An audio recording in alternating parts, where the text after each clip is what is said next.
Tem que tomar esse cuidado de não perder a fé em Deus. A palavra de Deus diz assim, ó, Jesus diz assim, ó, porventura, quando o Filho do Homem vier, encontrará fé na terra. Mas não é fé de ganhar as coisas, é a fé da salvação. Tem pessoas que não têm fé mais, que vai morar no céu, que Jesus vai voltar para buscar a sua igreja, né?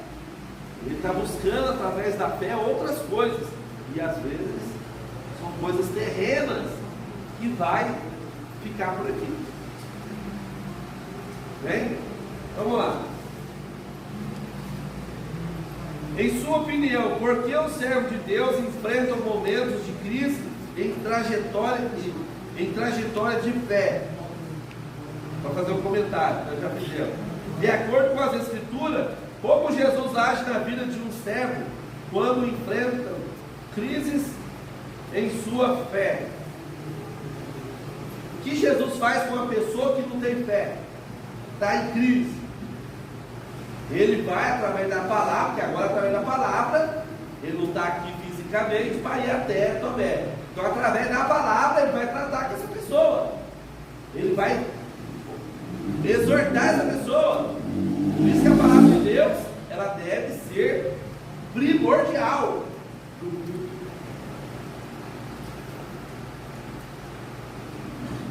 Nós temos que, a Bíblia diz assim, olha como é que é importante a palavra.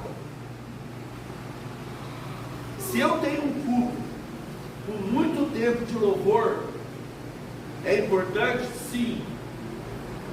Mas pode ser que eu tenha um prejuízo na parte da fé com a igreja, porque não tem a palavra é diminuída, a palavra é cortada, a palavra irmão, tem que ter tempo para ministrar a palavra. O ensino, eu comparo o ensino dos irmãos como um peixe. O ensino igual agora, nós estamos devagarzinho, daqui a pouco vocês podem falar, eu também posso, né? Nós vamos ler alguns versículos. Então, é como comer um peixe cheio de espinho. Vai tirando os espinhos e vai comendo aquele peixe gostoso. Isso é um culto de ensino. Culto, palavra, pregação, seja ela extensa ou pequena, é como se fosse um pão, um trigo. Vai comer e degustar ele com muito prazer, mas com mais facilidade. É mais rápido. Qual é mais rápido? É comer um pão ou comer um peixe? É comer um pão.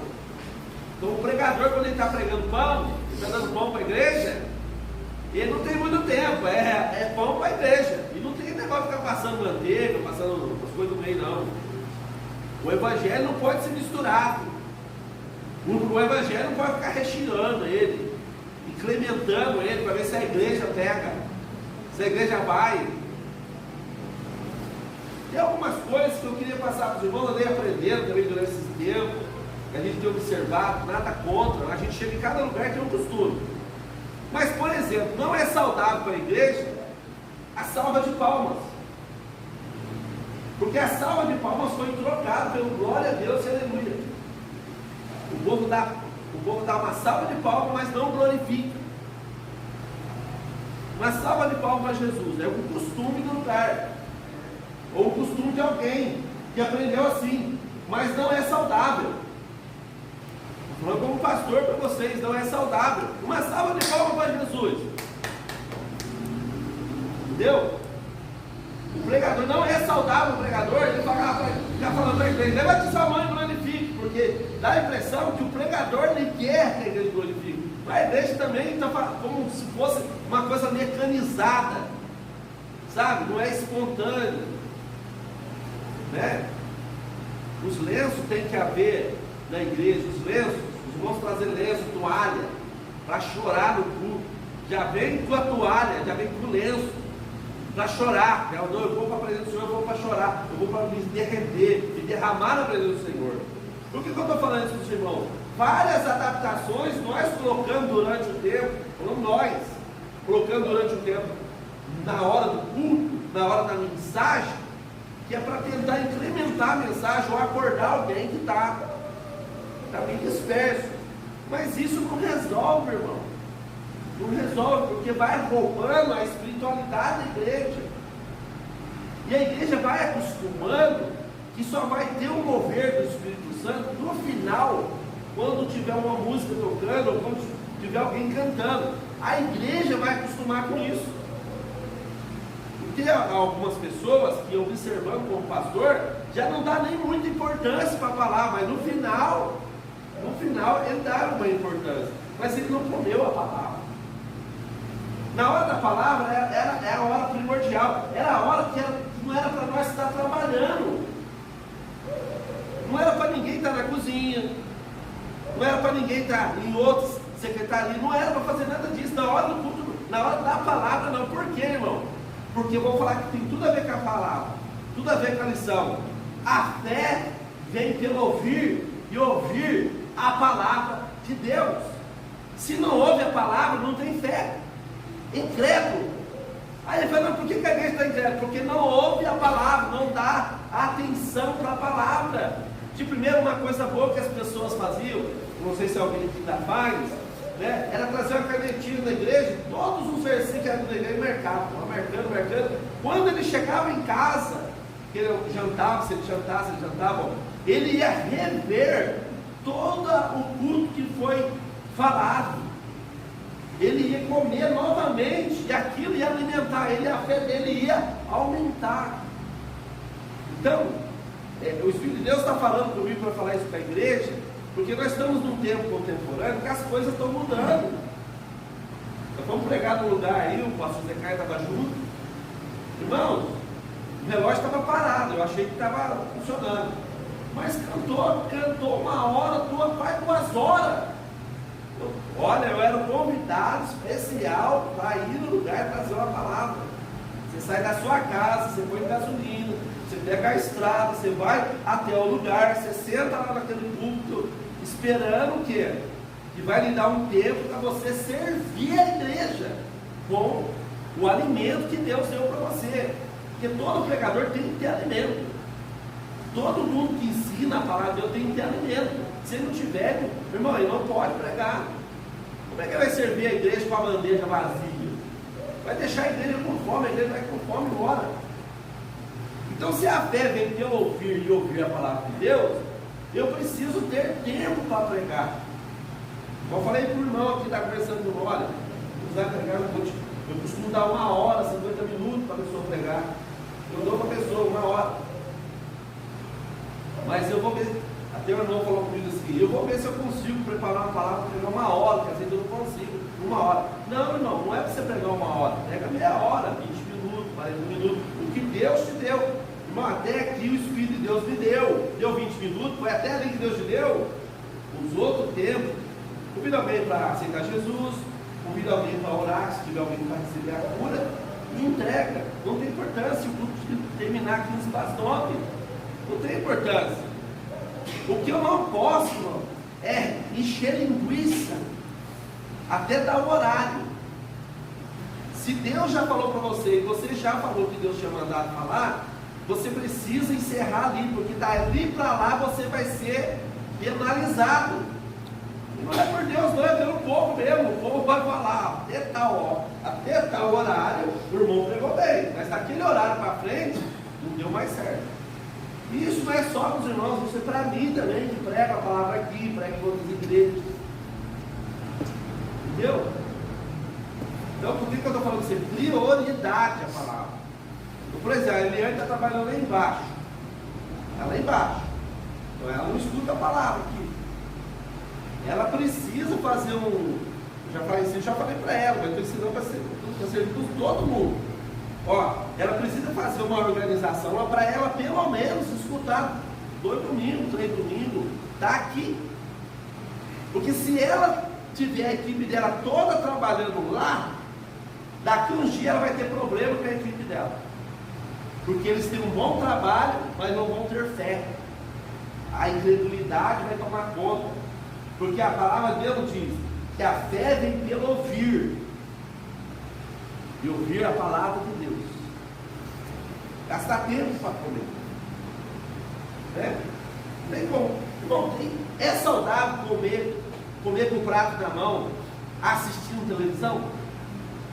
É saudável comer com o prato maior correria, assim, até de pé? É saudável? Não é. Você tem que sentar na mesa e comer. E assim é a palavra de Deus, assim é nós aqui na igreja. Priorizar a palavra, não importa quem esteja pregando, a palavra é de Deus. Amém? Tem tudo a ver com o Tomé, porque se a fé vem pelo ouvir, né? Tomé estava com Cristo na sua fé, e ele chegou até a duvidar das coisas que Deus e o Senhor estava fazendo ali, que o Senhor se manifestou ali. Às vezes o Espírito Santo está se manifestando e alguém que não está muito atento para a palavra vai duvidar, vai falar, para mim. Entendeu? Vai entrar em. Não é que ele é uma pessoa ruim, que ele é um crente ruim, não. Não é que ele vai para o inferno, não tem nada a ver com isso. Tem a ver de ensinamento na palavra. Então aqui nós vamos ver aqui. O primeiro ponto aqui, a fé abalada. Vamos aqui. Aos discípulos, vamos nós também para morrermos com ele. Então olha para os irmãos, ele era um crente bom, ele estava disposto a morrer por Cristo. Irmão, quem está falando que a pessoa deixa de ser crente, um bom cristão, por não ter fé? Mas ele estava com um problema muito sério ali. Ele estava com um problema muito sério, porque a sua fé ficou abalada depois da morte de Jesus. Ele não acreditou que Jesus tinha ressuscitado e tinha aparecido para os seus discípulos. Ele precisou, queria ver, queria prova. Eu quero prova. Se eu não tiver prova, eu não creio, eu não acredito. Então a fé dele lá em João 25, João 20, 25, nós já lemos. A fé abalada. Tomé fazia parte do colégio apostólico. Teve o privilégio de acompanhar Jesus durante todo o seu ministério terreno. Após a sua ressurreição, o mestre apareceu aos seus discípulos, mas Tomé estava ausente. Posteriormente, quando os demais companheiros lhe contaram que tinha visto o Senhor, ele revelou fragilidade em sua fé. A despeito de ter vivenciado um período de grande experiência com Cristo, ter testemunhado milagres extraordinários e ter ouvido mensagem inspiradora no momento mais adverso de seus discipulados, sua fé foi abalada. Demonstrou dificuldade para acreditar no triunfo ou na vitória de Jesus sobre a morte. Vejamos as razões que abalaram a fé desse discípulo. Então olha a importância, irmãos, de nós estarmos frequentando a casa de Deus, de estar na presença do Senhor reunido. É importantíssimo isso. Quantas vezes nós comemos por semana? Quantas vezes nós comemos por dia? No mínimo, vamos aí falar, quando a pessoa não está jejuando, né? Ele não está com propósito de jejum. No mínimo, ele vai tomar o seu café da manhã, ele vai almoçar, ele vai tomar o seu café da tarde, ele vai jantar, e à noite, antes de dormir, ele vai tomar um cafezinho, um chazinho, para quem costuma fazer isso. E tem gente que não janta à noite, ele até 6 horas ele janta, mas depois desse horário ele não janta mais. O costume lá na casa da minha mãe é assim: então, para dormir, toma café de novo, toma um chá, para deitar. Costuma não dormir com a barriga vazia, né? Então vamos pôr em 5 refeições por dia. 5 vezes 7, quanto que dá, irmãos?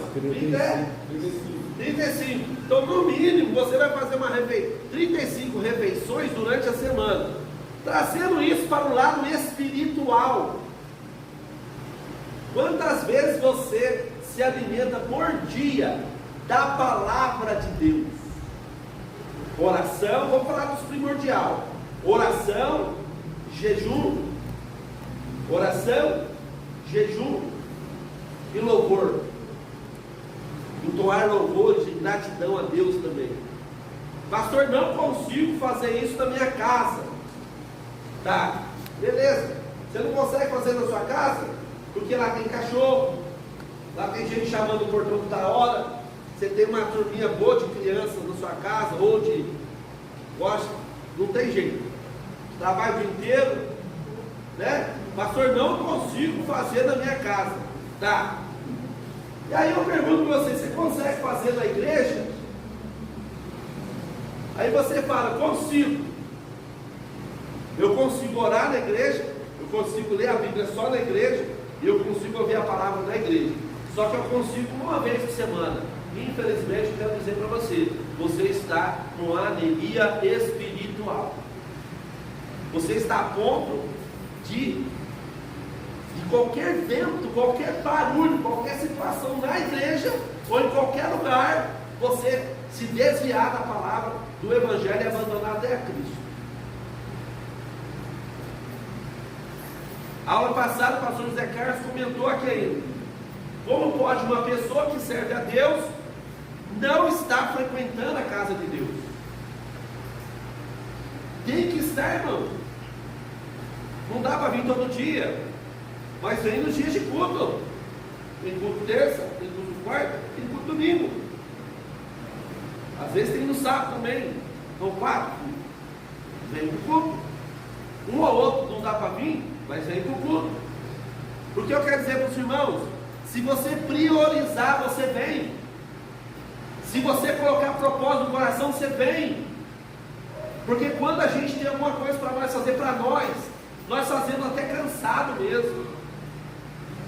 Se nós sairmos do serviço tarde, tiver um churrasco marcado, irmão, é capaz de você tomar um banho lá no seu serviço e ir direto para o churrasco. Mas na casa de Deus não é a mesma proporção. Há uma dificuldade, há uma batalha espiritual, há uma guerra espiritual para você chegar até a casa do Senhor. E quando chega na casa do Senhor, eu estou observando, tem crente que só vem domingo.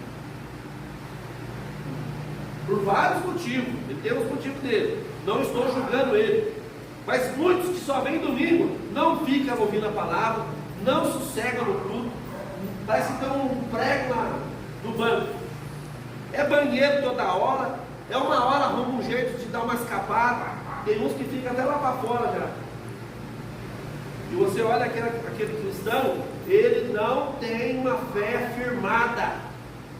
A fé dele vai vacilar porque não está ouvindo a palavra de Deus, não está se alimentando.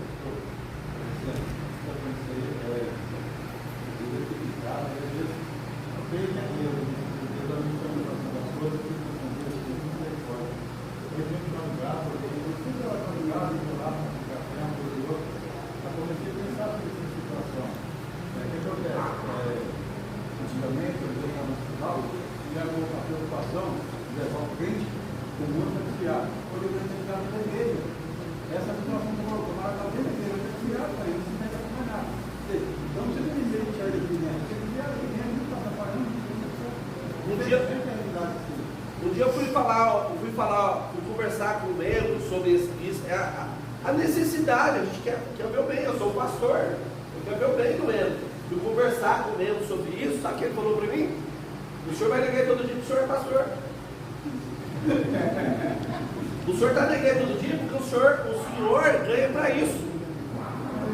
Teve um que falou que você ganha para isso. Está entendendo? Então a gente está mostrando para os irmãos, não estou julgando ninguém, a gente está mostrando a necessidade de nós estarmos. E quando não estivermos na igreja por algum motivo, estarmos na nossa casa, de repente com a Bíblia aberta, dedicando uma leitura, ouvindo uma pregação da palavra de Deus. Isso também é alimento, mas uma pregação sadia, viu, irmão?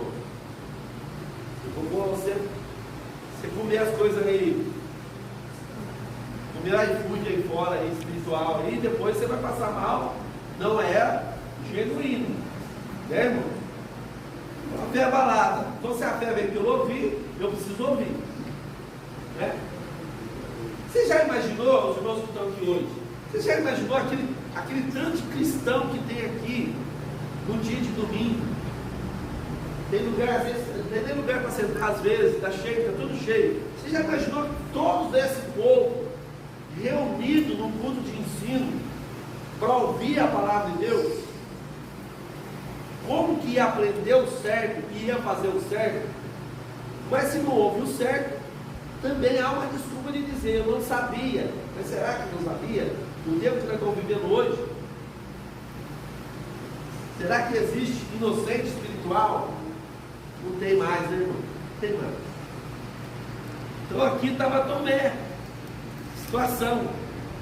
Na parte A vai mostrar, né, algumas razões. A fé dele foi abalada pela circunstância. As circunstâncias que precederam o encontro de Cristo ressurreto, Tomé fora marcado pela dor, pelo sofrimento e pela incerteza para todos os discípulos. O mestre fora traído por Judas, preso por líderes religiosos, julgado e condenado justamente por Pilatos. Esse evento culminou com a sua morte na cruz. Nesse cenário adverso, marcou por um clima de incerteza e de dúvida os seguidores de Jesus. Eles se dispersaram. Envolvido por todo esse acontecimento, Tomé teve dificuldade para acreditar no testemunho dos demais companheiros acerca da ressurreição de Jesus.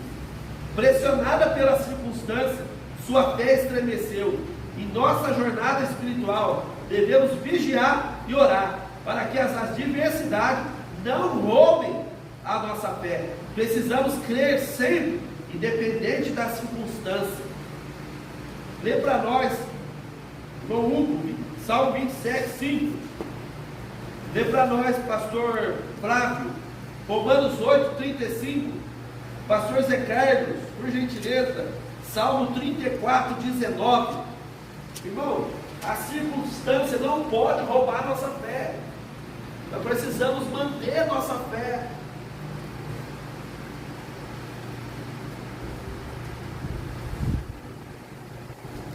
Eu admiro, às vezes alguém fala mal, alguém aponta, hoje eu estava muito pensando sobre isso, a pessoa fala muito mal da Igreja Universal, mas se você for observar as prioridades dentro daquela igreja, na hora do culto é sagrado, criança não chora, gente não anda. Está entendendo? Gente não anda. Porque, irmão, se você estiver na frente do irmão, o irmão sair, já atrapalhou o seu culto. Você já perdeu o sentido do culto. Se você precisa sentar no último banco lá, que você sai do último banco lá da parede e passa tudinho, já perdeu. Então, o que eu estou falando dessa igreja? Elogiando, eles têm uns costumes diferentes do nosso. Irmão, canta assim, 1, 2 louvor no máximo. E o resto é Bíblia. Palavra. É isso que nós temos que voltar, irmão. Alguém já viu no ministério de Jesus alguém tendo oportunidade para cantar?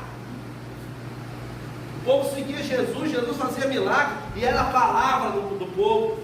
E tinha vezes que ele pregava duro, tão duro, que às vezes o povo ia embora. E ele perguntou uma vez para os seus discípulos: vocês não vão também?